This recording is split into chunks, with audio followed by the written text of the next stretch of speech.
Antara yang akan dilakukan oleh pemerintah Isa ibn Maryam alaihissalam itu, selain daripada tonggak pemerintahan, iaitulah keadilan dan juga membawa rahmat dan juga membawa kesejahteraan, dia juga mematahkan salib.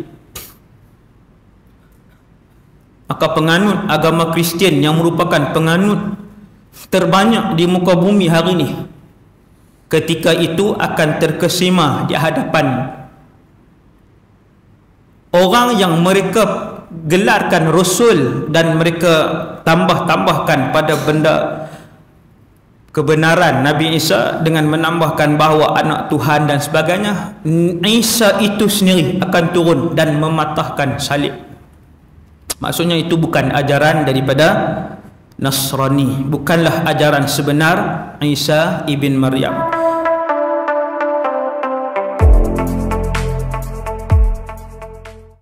Wala haula wala quwwata illa billah al-aliyyil azim. Wala haula wala quwwata illa billah al-aliyyil azim.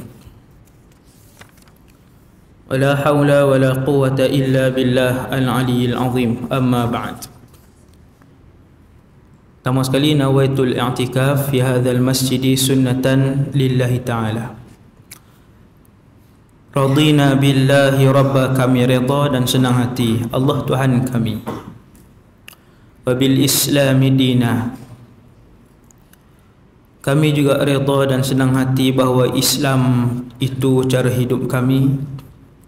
Wa bi Muhammadin nabiyyan wa rasulah, dan kami juga redha dan senang hati bahawa Muhammad sallallahu alaihi wasallam seorang nabi dan rasul.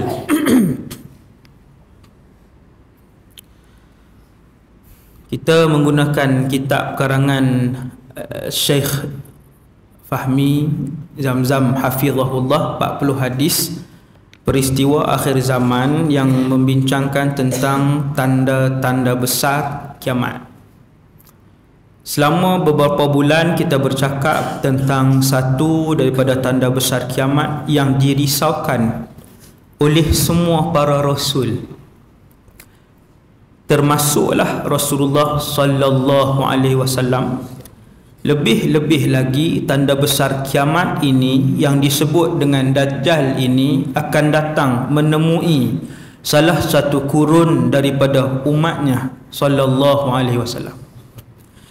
Maka pembahasan tentang Dajjal itu dah berakhir dengan turunnya Nabi Isa ibn Maryam alaihi salatu wassalam, salah satu daripada kekuasaan Allah Subhanahu wa taala, iaitu Rasul ini diangkat ke langit dan akan turun dengan usia yang sama walaupun bumi ini telah pun berpusing selama ribuan tahun. Nabi Isa ni Allah angkat 1000 tahun yang lalu. Ribuan tahun yang lalu Allah angkat, dia tinggal di langit. Allahu Akbar. Tinggal. Sehingga saat saya bercakap malam ini, Nabi Isa masih berada di langit, hidup sebagai seorang manusia yang belum mati. Dia akan turun mai pula dengan usia tu. Banyak benda tak masuk akal. Itu kuasa Allah Subhanahu wa taala. Bila Nabi Isa turun, kita pendekkan cerita, dia akan mengejar Dajjal dan tentera-tentera Dajjal sehinggalah ke bumi Palestin. Akhirnya Dajjal dibunuh di Babul Lud, satu tempat yang sampai hari ini tempat itu masih ataupun ada di Palestin. Kita sampai pada muka surat 623. Ketika Nabi Isa turun, tak ada siapa boleh mengaku dan menyamar bahawa dia Nabi Isa. Tak ada. Sebab tu Nabi Isa palsu kita jarang dengar. Kalau Imam Mahdi banyak.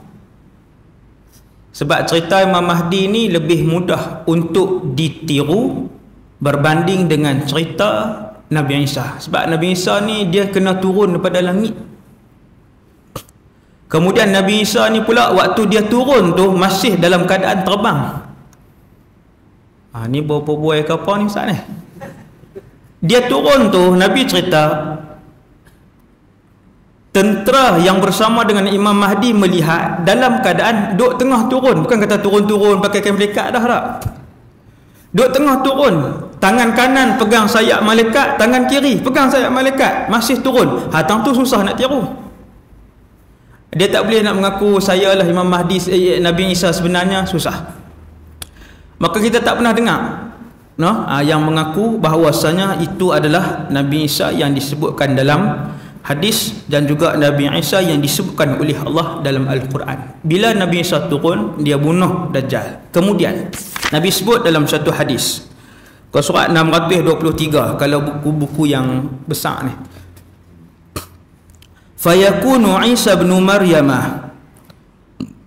Maryamah tu baris atas, mamnu' minas sarf.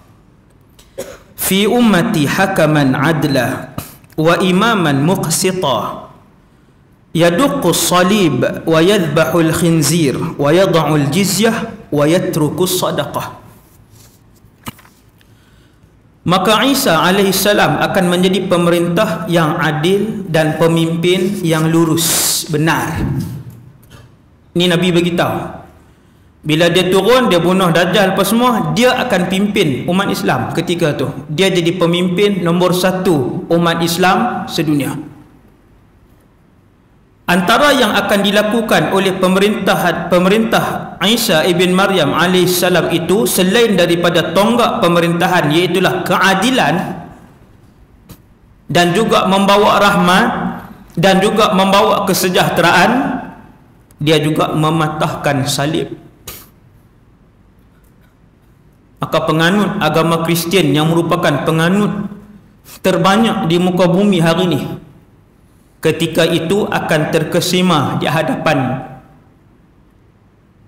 orang yang mereka gelarkan Rasul dan mereka tambahkan pada benda kebenaran Nabi Isa dengan menambahkan bahawa anak Tuhan dan sebagainya. Isa itu sendiri akan turun dan mematahkan salib. Maksudnya itu bukan ajaran daripada Nasrani, bukanlah ajaran sebenar Isa ibn Maryam. Dia akan patahkan salib, membunuh babi, menghapuskan jizyah, meninggalkan zakat. 4 benda. Selain daripada jadi pemimpin yang adil, ada 4 benda yang akan dilakukan. Tuan Guru Syekh Fahmi Zamzam hafizahullah, dia hurai berdasarkan beberapa pendapat daripada para ulama. Ada khilaf juga, ke mana pun ada khilaf. Ada beberapa pendapat yang menghuraikan hadis di atas. Kita baca pendapat yang dipilih oleh Tuan Guru pengarang. Satu, kata Syekh Fahmi, maksud hadis ni ialah Nabi akan jadi pemimpin yang adil. Nabi Isa akan jadi pemimpin yang adil setelah menerima penyerahan kuasa daripada Imam Mahdi. Sebelum Nabi Isa keluar, Imam Mahdi akan jadi pemimpin nombor 1 umat Islam. Yang dulu kita baca hadis dia, Nabi kata, apabila kalian dengar bahawa Muhammad ibn Abdullah Al-Mahdi itu sedang dibai'ah oleh orang ramai, pergilah mendapatkan bai'ahnya, kata Rasulullah, walau habwan ala thalj, walaupun terpaksa merangkak di atas salji. Sebab ketika dia hidup pada zaman itu, yang paling bertakwa di kalangan umat Nabi Muhammad, Imam Mahdi itulah. Sebab tu dia jadi pemimpin nombor 1 umat Islam. Jawatan itu akan diberikan kepada Nabi Isa setelah mana Nabi Isa turun di Damsyik, Dimashq, nama bahasa Arabnya Syria ketika itu. Kemudian B, huraian kedua tentang hadis. Nabi Isa alaihi salam juga akan mematahkan salib. Kenapa? Menafikan pendustaan daripada orang Kristian yang mengatakan bahawa beliau itu anak Tuhan yang telah disalib oleh orang Yahudi. Nabi Isa sendiri turun mai, dia nafikan benda tu. Tuan tubuh tu sendiri. Maka sebahagian daripada mereka yang ikut Nabi Isa, sebahagian, dan sebahagian yang lain tetap mengingkari tidak mengaku tentang ajaran sebenar yang dibawa oleh Isa alaihissalam. Tuan tubuh mai, bayang tengok, tak ngaku juga. Kemudian C, yang ketiga, huraian ketiga pasal hadis ni, pasal hadis Nabi Isa turun ni. Nabi Isa akan membunuh khinzir. Kenapa?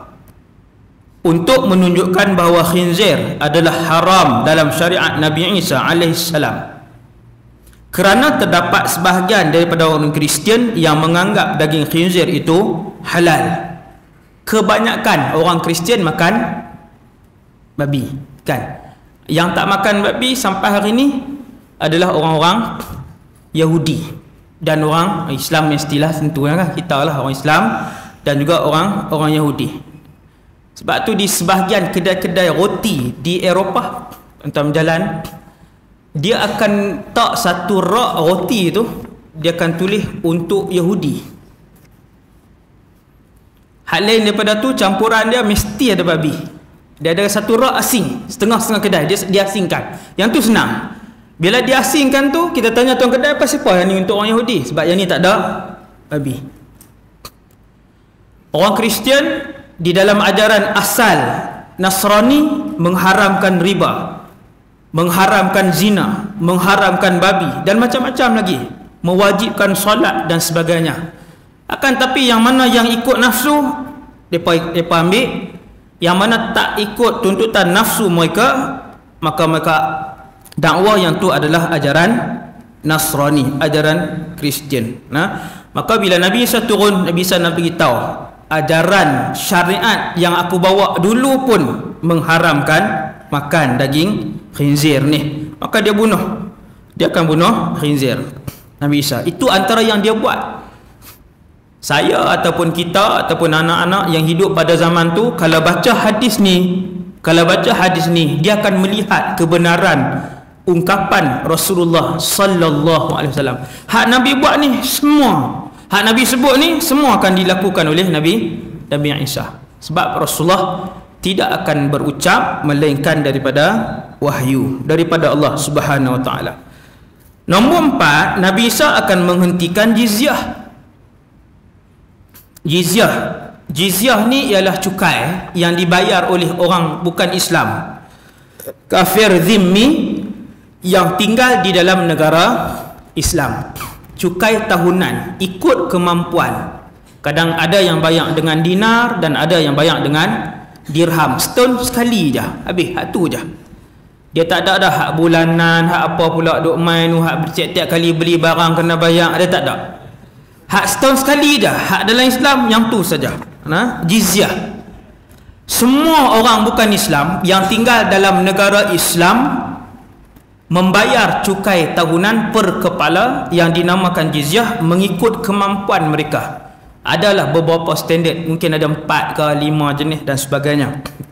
Bila Nabi Isa turun, jizyah ini dihapuskan. Kenapa? Adakah dia hukum yang zalim? Adakah Nabi Isa nak bawa syariat dia tidak membawa dan meneruskan syariat Nabi Muhammad? Jawapan dia, ketika Nabi Isa turun, dia akan meneruskan kesinambungan pelaksanaan syariat Nabi Muhammad sallallahu alaihi wasallam. Dia tak sentuh sikit pun syariat Nasrani. Tak. Dia akan bawa ni hak Quran ni, dia akan bawa isi kandungan Quran dan dia akan bawa isi kandungan hadis Nabi sallallahu alaihi wasallam. Apa yang ada dalam syariat Nabi Muhammad 100% akan diamalkan. Jizyah salah satu yang dilaksanakan oleh Rasulullah. Kenapa datang Nabi Isa dia menghentikan jizyah? Ini ulama bahas panjang. Antara pendapat para ulama ialah kerana sudah tidak ada lagi orang kafir yang tinggal dalam negara Islam yang akan dipimpin oleh Nabi Isa alaihissalam. Tak ada dah. Tang mana Nabi Isa perintah, semua Islam. Kenapa? Kalau ada orang Yahudi atau Nasrani, dua kemungkinan. Kemungkinan yang pertama, dia masuk Islam, si kafir tadi. Dan kemungkinan yang kedua ialah Yahudi dan Nasrani itu akan mati kerana mencium nafas Nabi Isa alaihissalam. Mukjizat Nabi Isa ni, sejauh mata memandang nafas dia pi, tang mana ada orang bukan Islam, mati. Tak ada perang ni. Bukan kata perang dalam medan pertempuran. Dia keluar, tak mana dia bernafas tu, bau wangi badan dia tu. Setiap rasul wangi. Semua rasul bersuara merdu. Semua rasul tampan. Ini kaedah. Antara kaedah selain pada sifat-sifat rasul, siddiq, amanah, tabligh tu, rasul dia ada sifat-sifat lain macam yang saya sebut tadi. Maka antara mukjizat Nabi Isa ni, dia punya nafas yang sejauh mata memandang tu, apabila disedut oleh kafir lain, mati. Maka sebab tu bila para ulama baca hadis ni, kenapa Nabi Isa menghapuskan jizyah? Sebab dalam negara yang dipimpin oleh Nabi Isa sudah tidak ada lagi orang bukan Islam. Itu jawapan dia. Dalam negara yang dipimpin, yang Nabi Isa duduk di situ. Kemudian terakhir untuk hurai hadis ni, Nabi Isa juga akan menghentikan zakat. Ni zakat ni rukun Islam. Zakat akan dihentikan oleh Nabi Isa alaihissalam. Pasal apa pula? Kata para ulama, kerana pada waktu itu sudah tidak ada lagi orang yang berhak menerima zakat.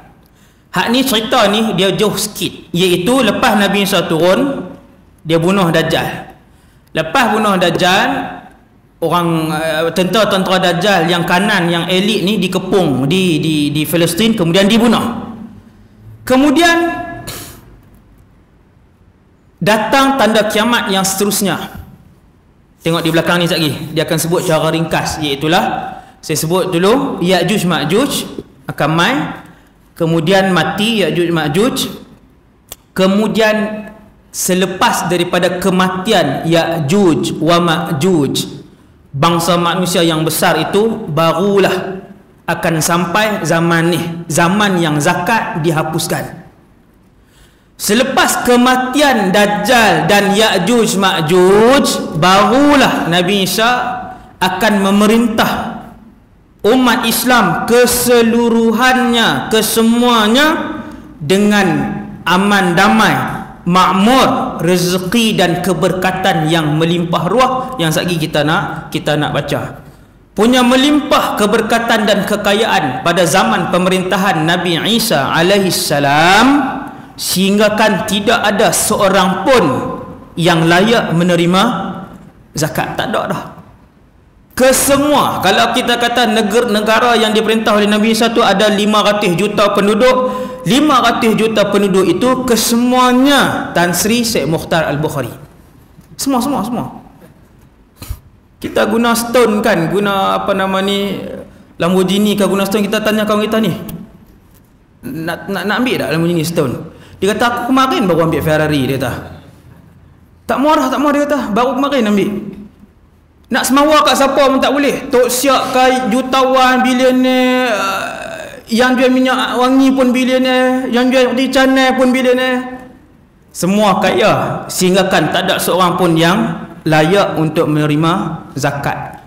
Dan zaman ini juga ada ulama sebut zaman keemasan ini bersama dengan Imam Mahdi, dan ada ulama sebut selepas kewafatan Imam Mahdi. Ada pendapat tu. Cuma yang pasti ia pada zaman Nabi Isa alaihissalam masih hidup. Kita tengok cerita belakang lagi. Ke surat 625, ucapan terakhir tentang Dajjal. Pengarang kitab Syekh Fahmi Zamzam, dia rumus balik daripada awal bab hak kita tengok banyak dulu tu, 30 muka surat lebih tu, dia rumus balik dalam 2 muka surat. Saya tak baca dah lah.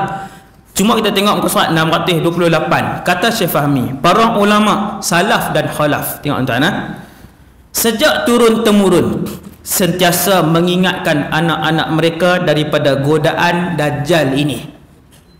Fitnah Dajjal ni yang saya duk sebut lah ni, duk ceramah merata apa semua ni, semua ulama salaf dan khalaf peringat anak-anak mereka tentang fitnah terbesar alam ini.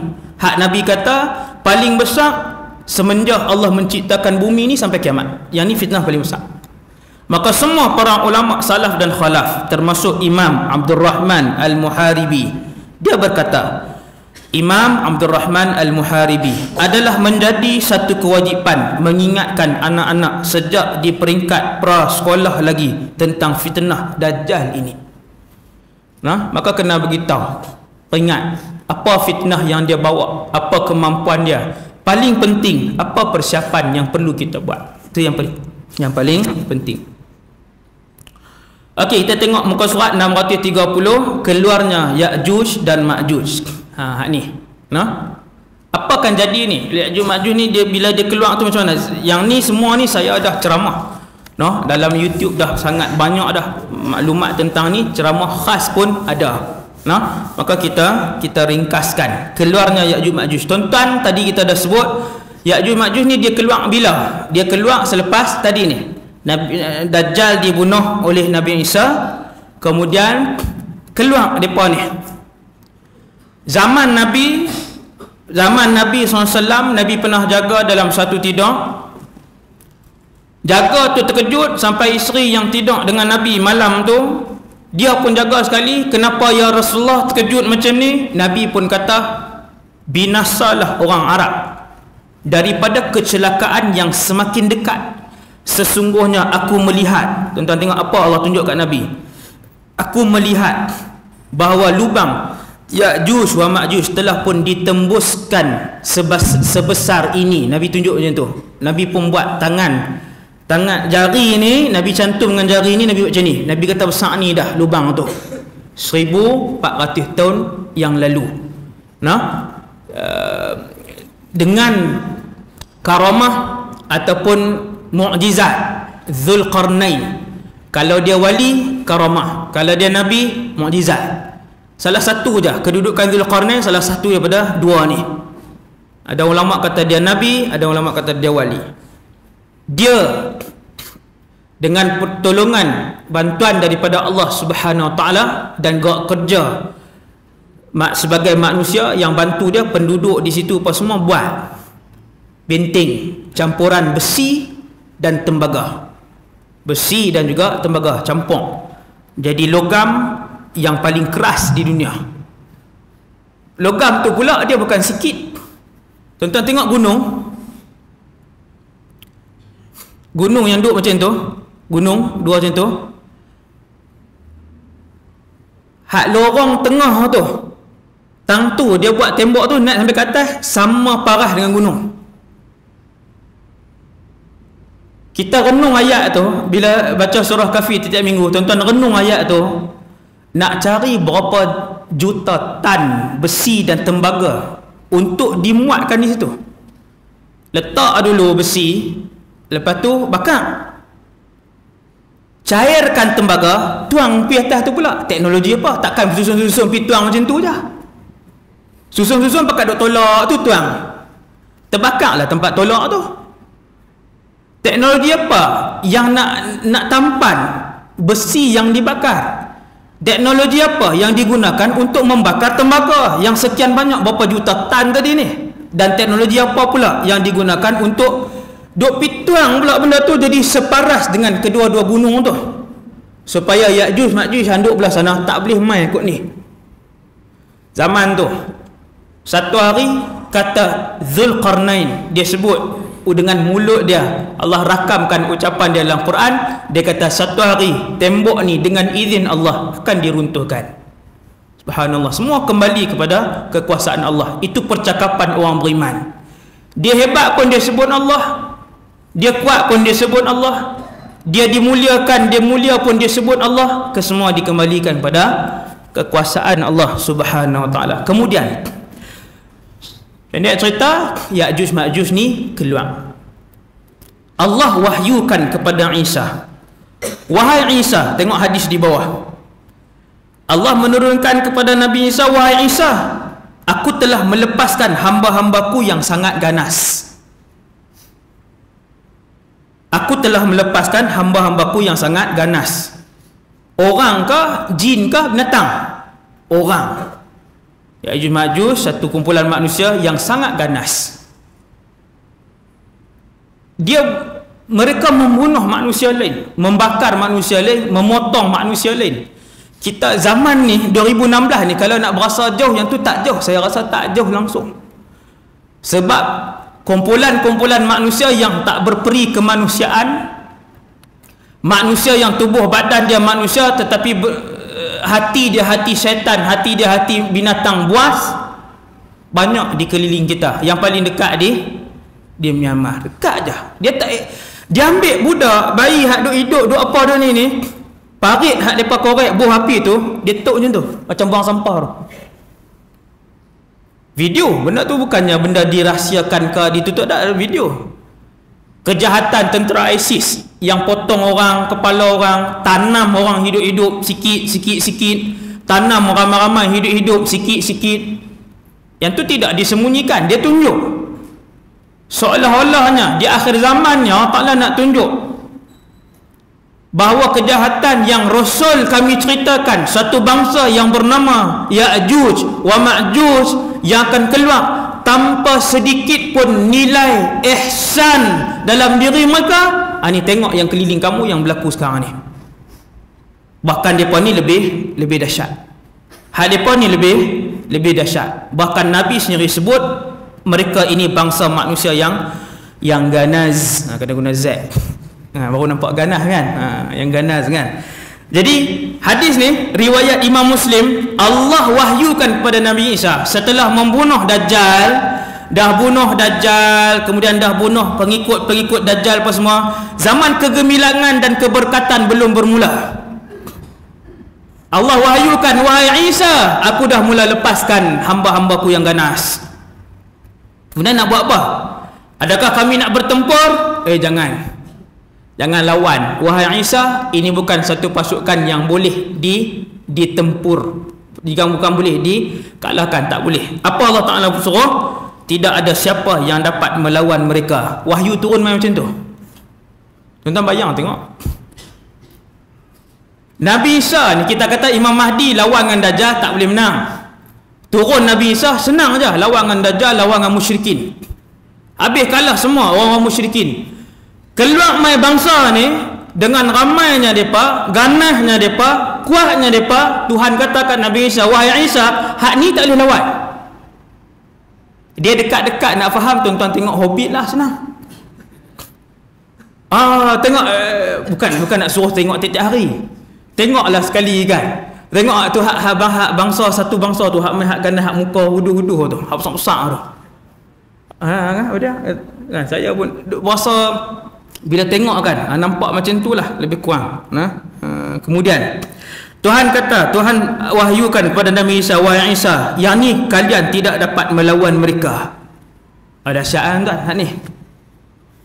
Oleh itu segeralah engkau selamatkan hamba-hambaku yang ada bersama-samamu ke arah bukit Tur, Bukit Tur ini di Palestin. Bukit Tur ini di Palestin. Kemudian habis Ya'juj Ma'juj pun keluar. Apa yang dia buat? Kerosakan. Al-Quran memilih perkataan yang dilakukan oleh Ya'juj wa Ma'juj, kerosakan. Apa jua kerosakan yang tuan-tuan boleh bayangkan atas muka bumi ini akan dilakukan oleh Ya'juj wa Ma'juj. Populasi manusia bukanlah waktu tu satu dunia ni, satu bumi ni tinggal 2 bilion, tak banyak ni. Bahkan boleh jadi bertambah. Karena daripada 100 tahun yang lalu penduduk bumi ini sentiasa bertambah sampai hari ini 2016. Mana ada negara penduduk dia semakin berkurang? Semua negara penduduk dia bertambah.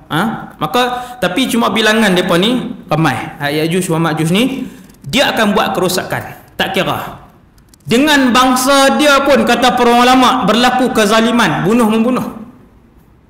Lambat lepas sikit bunuh hak dia sendiri.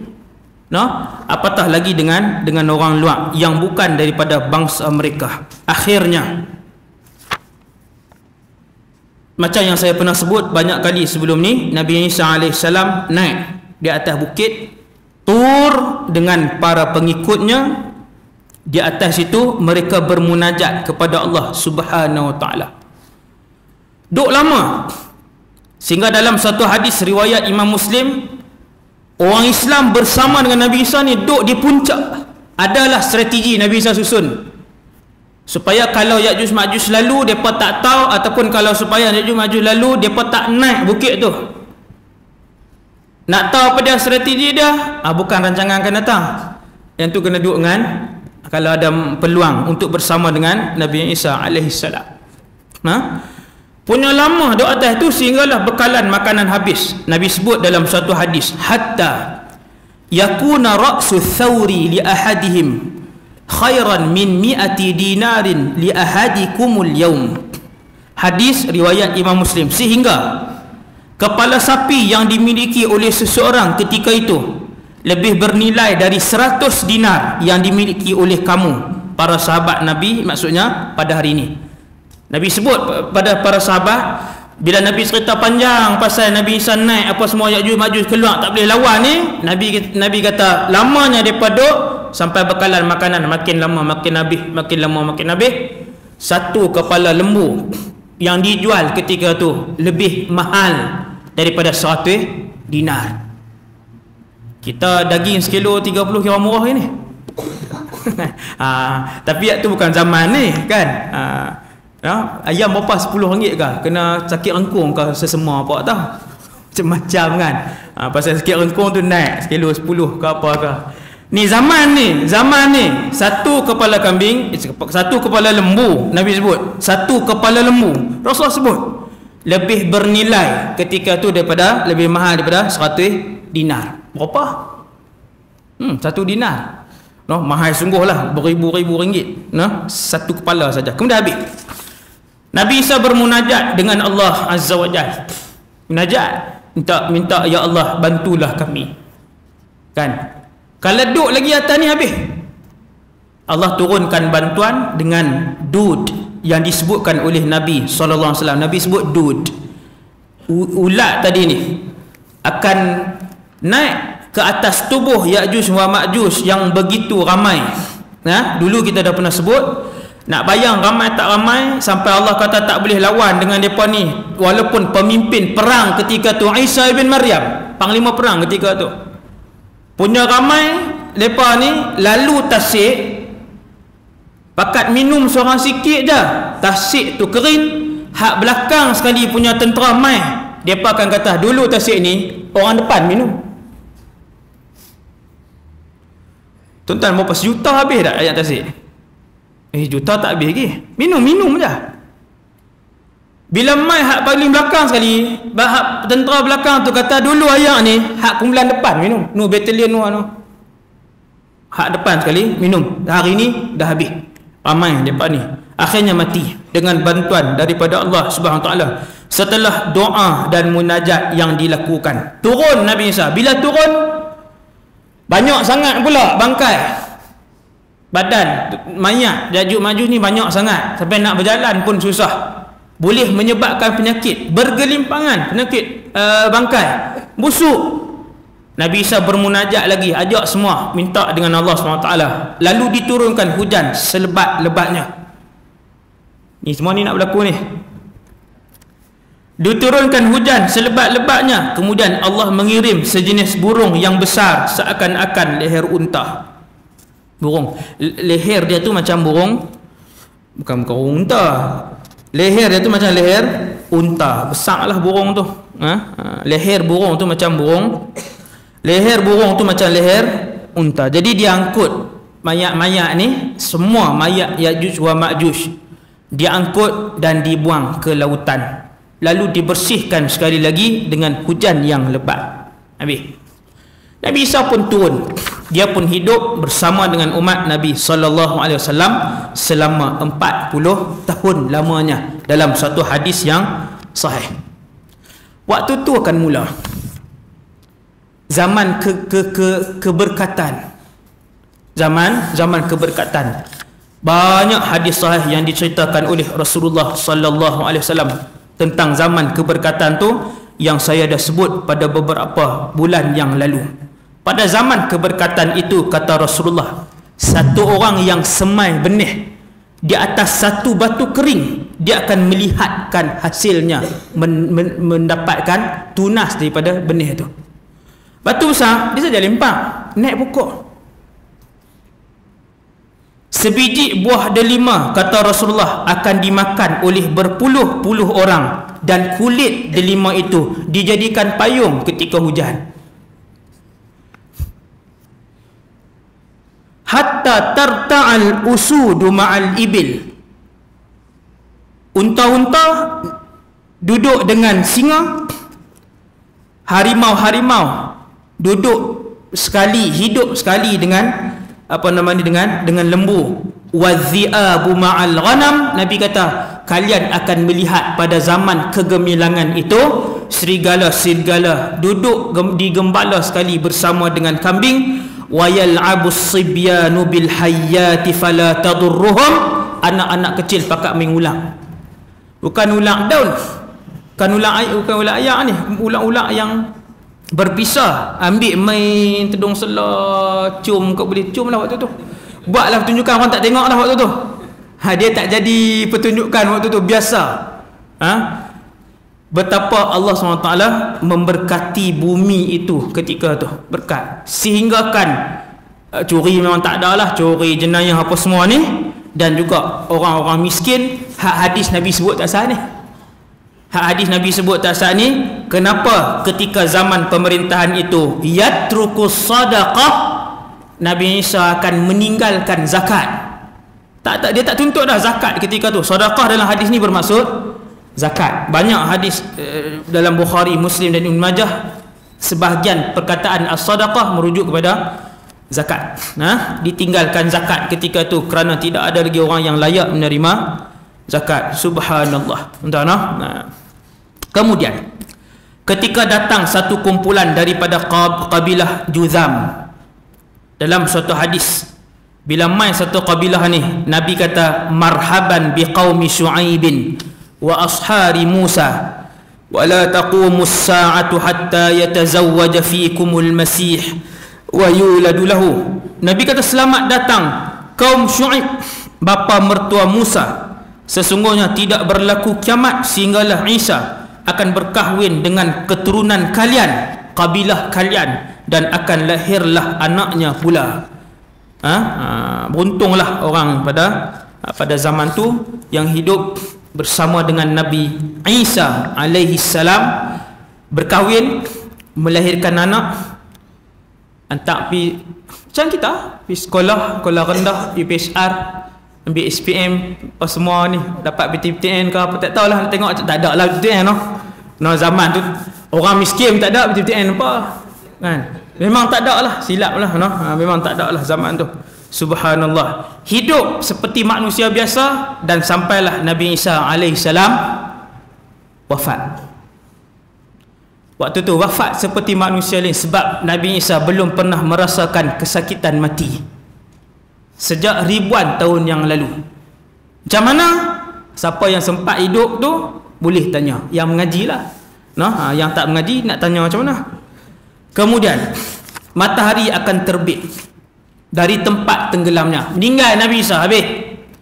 Bila meninggal Nabi Isa, berlalu 20 tahun, 30 tahun, 40 tahun berlalu, manusia semakin teruk balik. Ini tuan, manusia jadi teruk balik. Waktu tu akan berlaku benda-benda yang Nabi sebut, seperti Al-Quran diangkat. Ni muka surat 40, tuan boleh baca. Hadis riwayat Imam Ibn Majah, Quran diangkat. Sebelum tu lagi akan berlaku 3 benda yang kata para ulama, 3 benda ni semua dekat-dekat. Yang pertamanya keluar dabatul ard, binatang bumi, ganjil. Tuan-tuan tengok filem akhir zaman, dia akan keluar binatang ganjil. Siapa hadam bab ni akhir zaman ni. Tuan-tuan tengok filem-filem ni, Allah Ta'ala akan bagi dia punya keserasian benda tu yang dilakonkan tu. Dia ubah sikit-sikit dan sebagainya. 3 benda kata para ulama akan keluar. Pertama keluar hari ni, selang beberapa hari keluar yang kedua. 3 ni kesemuanya dekat. Yang pertamanya binatang dabatul ard, yang keduanya matahari terbit daripada sebelah barat, dan yang ketiganya asap dukhan. 3 ni dekat-dekat. Ulama yang bahas tentang hadis akhir zaman ni kan sebut 3 ni kadang-kala ada hadis yang beritahu keluar dabatul ard dulu baru matahari, ada yang beritahu matahari dulu baru dabatul ard. Kata ulama, kedua-dua ni boleh jadi keluar pada hari yang sama. Cuma ulama rumuskan ketiga-tiga benda ni akan keluar dalam masa yang dekat antara satu sama lain. keluar matahari sebelah barat, habis. Ataupun dabatul ard ataupun asap. Ketiga-tiga ni keluar salah satu bermaksud tertutupnya pintu taubat buat selama-lamanya. Salah satu je. Sama ada yang keluar ketika itu adalah binatang dabatul ard, jangan taubat dah, tak boleh taubat dah. Ataupun yang keluar ketika itu adalah matahari naik belah barat, juga tutup pintu taubat. Ataupun asap yang disebutkan oleh Allah dalam surah Ad-Dukhan. Dabatul ard dengan dukhan ni tuan-tuan dalam Quran sebut. Matahari belah barat ni, yang ni dalam hadis Nabi sallallahu alaihi wasallam. Dia keluar matahari belah barat.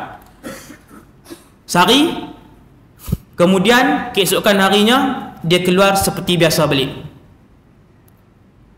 Dalam tempoh itulah keluar ni dabatul ard apa semua ni, hak lain ni, binatang bumi dan sebagainya.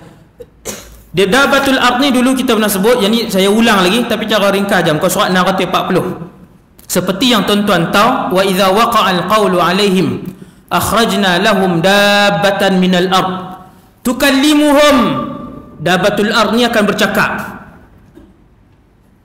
Apa kedudukan hadis ni? Bukan hadis, yang ni ayat Quran. Dabatul ard adalah tanda kiamat besar yang akan keluar. Kedudukan dia di mana? Tadi kita dah cerita dah. Lepas wafat Nabi Isa, Dajjal, maju apa semua, ni dia tahun ni. Dia ni 3 serangkai. Dia keluar. Macam mana bentuk dia? Wallahu alam. Yang tu khilaf yang sangat panjang di kalangan ulama. Sejam perbahasan dia. Khilaf pada ulama. Ada yang kata unta tu besar sangat. Ada yang kata macam-macam lah. Nah, dia binatang. Yang kedua tidak ada khilaf, dia berkaki 4. Sebab disebut dalam Quran dabbah. Bila sebut dabbah, yang melata dengan 4 kaki. Apa dia buat? Dia bercakap dengan manusia. Tukallimuhum, kata Allah dalam Quran. Dia bercakap dengan manusia. Annan nasa kanu bi ayatina la yuqinun. Wahai manusia, dah tutup pintu taubat, kalian masih tak beriman dengan Allah. Wahai manusia, apabila aku keluar dan muncul bermaksud tutup pintu taubat, baru kalian nak bertaubat dengan Allah Subhanahu Wa Taala. Dia keluar dan dia bercakap. Cakap tuan-tuan, habis. Binatang ni akan keluar dan bercakap seorang demi seorang. Setelah dia memberi tanda kepada setiap orang daripada kita, wal a'yadzu billah, sama ada sebagai seorang kafir ataupun sebagai seorang mukmin. Dabatul ard ni bila dia main satu-satu tempat, dia cakap. Nak bayang apa, ikut dan lah. Bayang lah apa pun, nampak macam-macam ni kan. Aduh, bayang terbang lah apalah kan. Dia main, dia bercakap dan dia akan cop kita. Subhanallah. Malulah waktu ni, cukup malu. Manusia yang ada ketiga tu, ada yang beriman dan ada yang tidak beriman. Apabila dia mengeluarkan saya pun tak ingat dah, tongkat dengan cincin. Tongkat Nabi Musa dengan cincin Nabi Sulaiman. Kalau dia tak tongkat Nabi Musa, ini hadis ni, bila binatang ni yang keluar untuk cop orang, 2 cop je. Gaji berapa pun 2 cop je. Pangkat dia apa pun 2 cop je. Pakai serban ke tak pakai apa ke, 2 cop je. Allahu Akbar. Kalau dia tak tongkat Nabi Musa, maka orang tu adalah orang beriman. Kan Nabi Musa kan? Tak ingat. Semua tak ingat ke? Saya kan, saya rasa tongkat Musa kan? Okey. Dan kalau dia tak cincin Nabi Sulaiman, maka orang itu adalah orang yang tidak beriman, orang kafir. Tak ada gelaran doktor ke, PhD mana ke, dia ni Tan Sri ke, orang biasa. Dia cop esok kita tahu. Dia ni siapa sebenarnya? Dia ni siapa sebenarnya? Kerana dabatul ard ini akan membawa cop tanda daripada Allah Subhanahu Wa Taala. Selama ni kita hidup, kita buat apa sahaja, kita cakap apa sahaja, kita umum apa sahaja, dan manusia tak tahu apa yang dia ni sebut betul ke tidak. Tak ada siapa tahu kecuali pemilik hati-hati yang bersih. Tapi bila keluar binatang ni, wallahu alam, kita tak tahu lagi kedudukan kita. Dia berkeluar, mam, orang tu akan dipanggil, kata Nabi, mukmin buat selama-lamanya sampai kiamat. Tuan-tuan, ni dekat nak kiamat dah ni. Ni saya sebut ni lepas kewafatan Nabi Isa apa semua ni, tempoh huru-hara yang hampir dengan kiamat. Bila dia cok mukmin, ada orang beriman ketika tu, maka orang akan panggil dia mukmin. Semua orang akan panggil dia mukmin. Tapi kalau dia cop dengan cincin Nabi Sulaiman tadi ni, macam mana dia cop kita tak tahu. Kat gigi ke, kat dahi ke, dia salam ke, dia tendang dengan kaki belakang dia ke, dia binatang. Dia ribah dengan ekor, tak tahu. Kalau dia cop kafir, maka orang itu akan digelar kafir sehingga kiamat. Dia akan dipanggil kafir sehingga kiamat. Nabi kata macam ni, apabila dia lalu tepi orang akan panggil dia, hei kafir, mai singgah dulu, mendam dulu. Contoh, hak kafir tu kata, nanti dulu kapiak-kapiak sekalian, nak pergi karaoke saya aku batal balik, singgah kat hangpa. Panggilan wal'iyadzubillah, nah, inna lillahi wa inna ilaihi raji'un. Dabatul ard ni, Quran akan diangkat, habis kita baca dah tadi. Kemudian celah-celah tu juga dekat-dekat dengan kiamat ni, Kaabah akan diruntuhkan. Kaabah akan diruntuhkan.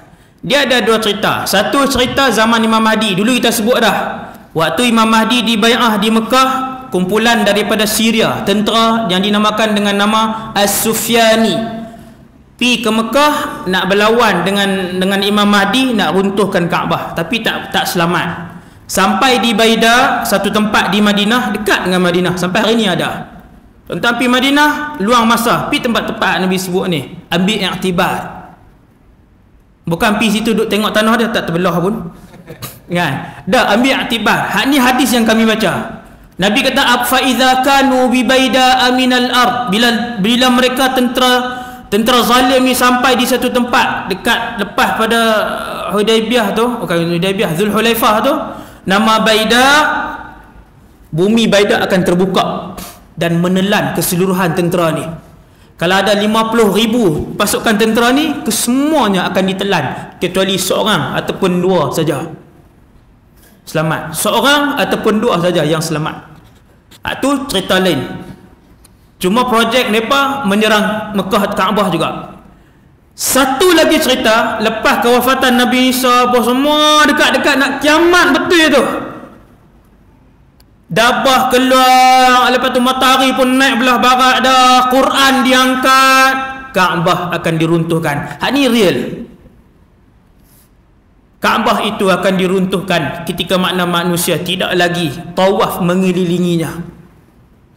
Nabi sebut dalam satu hadis, yukharribul ka'bata dhus suwaiqataini minal habasyah wa yaslubuha huliyaha wa yujarriduha min kiswatiha wa laka'anni anzuru ilaihi usaila'an fayada'a yadribu 'alaiha bimasahaihi wa bimi'walihi, dengan kapak. Nabi kata Kaabah akan dihancurkan oleh orang-orang kulit hitam. Jenis manusia yang pergi runtuhkan Kaabah ni kulit hitam, orang negro. Dan mereka akan mengambil segala perhiasannya dan melucutkan kelambunya. Tuan-tuan, Nabi nampak mana ni? Tuan-tuan baca hadis ni, riwayat Ahmad ni, Nabi kata, seolah-olah aku melihat mereka di hadapan mataku. Rasulullah ni antara mukjizat dia ratus-ratus itu, Allah selalu buka dengan Nabi SAW. Nabi cakap kat sahabat, macam Nabi duduk tengok ni, orang tu kulit hitam, betis mereka kecil, mereka mengangkat kapak-kapak, mereka meruntuhkan batu-batu Kaabah, mereka menarik keluar kelambu Kaabah, macam Nabi duduk tengok. Nabi sebut benda tu. Nabi kata seolah-olah aku sedang melihat mereka. Nabi tengok. Ini antara mukjizat Nabi SAW. Nabi kata di hadapan mataku keadaan seorang yang botak. Dia mana ada orang kulit hitam rambut ni kan, kebanyakannya rambut tu lah, rinting botak tu kan, bengkok sedikit sendi-sendinya, jadi kaki-kaki kecil ni. Ia memukul Kaabah itu, menghancurkan dengan besi dan kapak besar. Dekat-dekat kiamat. Turun mayasab yang Allah sebut dalam surah Ad-Dukhan. Buka tuan-tuan, balik buka tengok surah Ad-Dukhan. Asap ni lah yang dimaksudkan sebagai salah satu daripada tanda kiamat yang besar. Muka surat 644. Bila asap ni turun mai, fartaqib yauma ta'tis samaa'u bidukhanin mubin. Waktu tu semua orang bakal tengok asap. Yaghshan nas, semua takut. Manusia jadi takut apabila melihat asap tebal yang turun menggelapkan muka bumi ketika tu. Dia turun mai ni gelap habis. Asap tu daripada atas dia turun mai, dia turun mai, dia turun mai, makin dekat gelap ni. Macam 2012 cerita kan. Dia jadi cerita macam tu lah, no? Dia turun mai jadi gelap apa semua ni, manusia jadi yaghshan nas, kata Allah, manusia semua porak-poranda jadi pakat takut habis. Satu benda manusia tahu, hadza azabun alim. Kata manusia, orang ramai ketika tu, ni mesti azab yang pedih. Dia tahu hak tu azab Allah Azza wa Jal. Ini mesti azab dan sengsara yang pedih. Bila turun mai, sungguh berguling-guling merasakan kesakitan apabila asap itu kena pada tubuh orang-orang yang kafir. Adapun orang-orang yang beriman, ada lagi orang beriman ada lagi. Dia tak kiamat lagi ni. Bila kena kat orang beriman, Nabi kata orang beriman dia jadi batuk, sesema sikit-sikit je, batuk dan sebagainya. Adapun orang-orang yang bukan Islam, orang-orang yang kafir, berguling-guling mereka meraung kesakitan.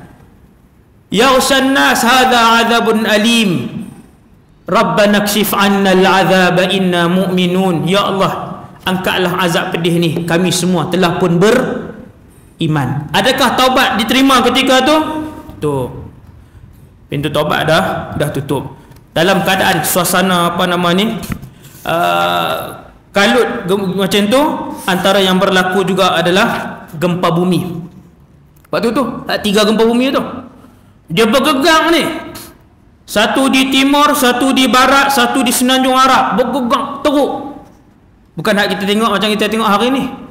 Dia berlaku gegaran gempa bumi yang kuat.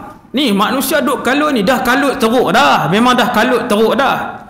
Ketika tu Quran diangkat, Kaabah diruntuhkan, tidak ada laungan azan di atas muka bumi Allah ni. Orang yang Islam, minoriti yang ada ketika tu semayang sendiri-sendiri macam tu je.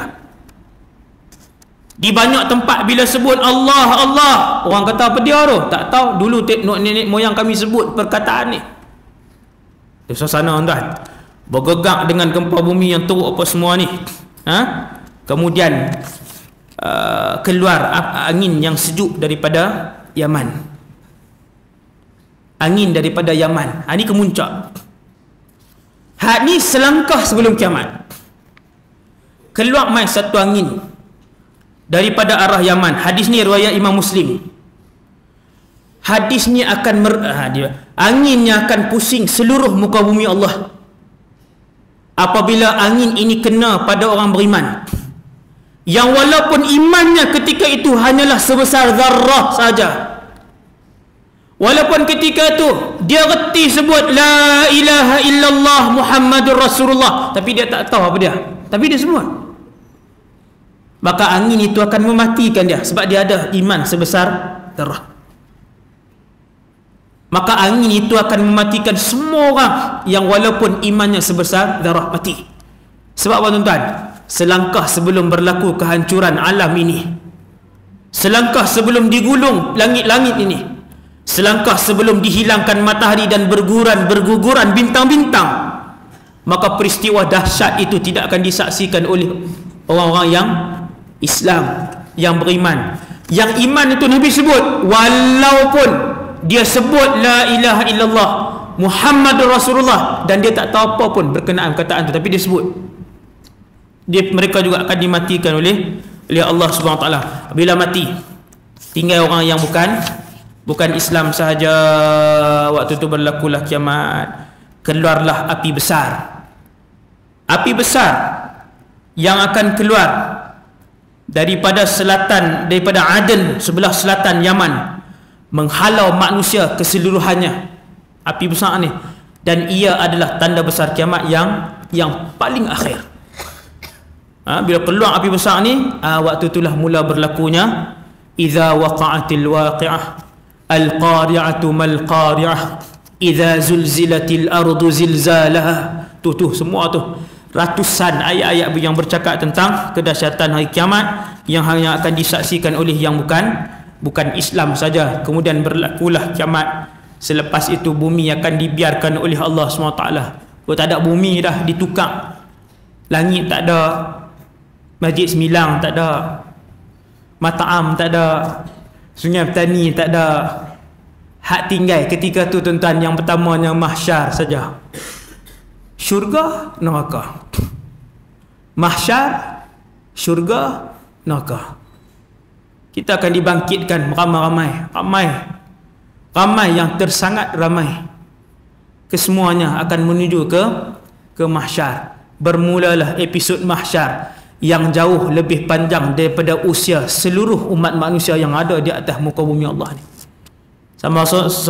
Semoga kita mendapat rahmat daripada Allah Ta'ala dan juga mendapat hidayah untuk menghimpunkan bekalan yang cukup supaya kita selamat dan selesa di padang mahsyar, menghadap Allah Subhanahu Wa Ta'ala, dimasukkan ke dalam syurga oleh Allah tanpa hisab dan juga azab.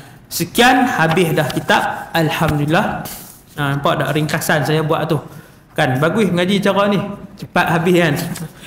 Cepat habis, cepatlah alim, no? Saya rasa sekadar tu dulu untuk pengajian kita, dan kita berhenti takat ni saja, nah. Dan saya pun berhenti di masjid ni takat malam ni saja. Bukan di masjid ni, di kebanyakan tempat. 70% daripada tempat-tempat saya dah berhenti.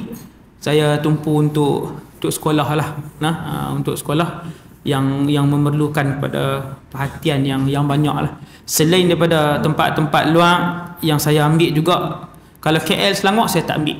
Kalau nak cari duit, saya pergi situ awal lagi kan. Kalau Sabah panggil, saya pergi. Sarawak panggil, kita ambil undangan tu. Pahang nanti, Pahang, Dalaman, Pulau Terengganu, jauh-jauh tu, insya-Allah yang tu kita pilih sekali-sekala, no? Masjid tuan-tuan ni ramai, no? Ustaz Anas ada, ramai lah. Tuan Haji Halim pun ada, boleh bagi kuliah dah tu kan. Lama dah alim dah kan. Masya-Allah. Tuan Haji Halim kan, semua ustaz yang bagi kuliah Tuan Haji akan duduk di situ. Subhanallah, tekun dengan majlis ilmu ni. Saya mohon maaf pada semua. Terima kasih kepada pihak masjid dan semua tuan-tuan sekalian. Seandainya kesalahan bahasa dan sebagainya, kesalahan yang saya lakukan, moga-moga kita bertemu nanti dalam majlis yang lain, dalam majlis ilmu juga, insya-Allah, yang baik daripada Allah, yang lemah dan kurang pada diri saya sendiri. Aqulu qali hadza astaghfirullahal azim li wa lakum. Kita tutup dengan tasbih kafarah dan suratul As.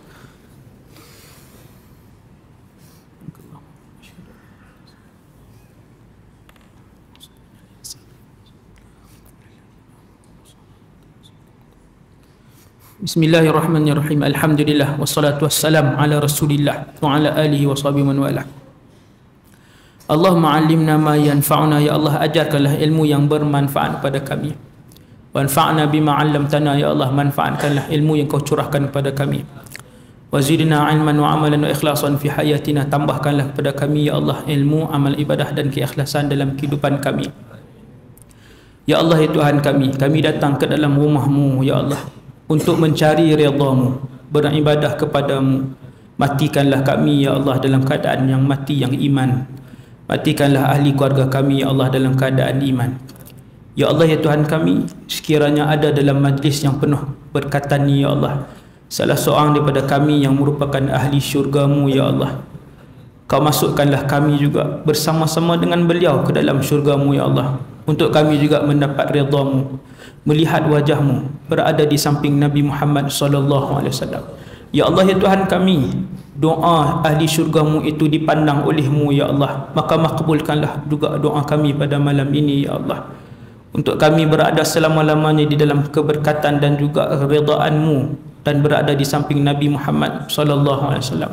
Rabbana atina fid dunya hasanah wa fil akhirati hasanah wa qina adzabannar. Sallallahu alaihi wasallam Muhammad wa ala alihi wasallam. Walhamdulillahirabbil alamin. Assalamualaikum warahmatullahi wabarakatuh.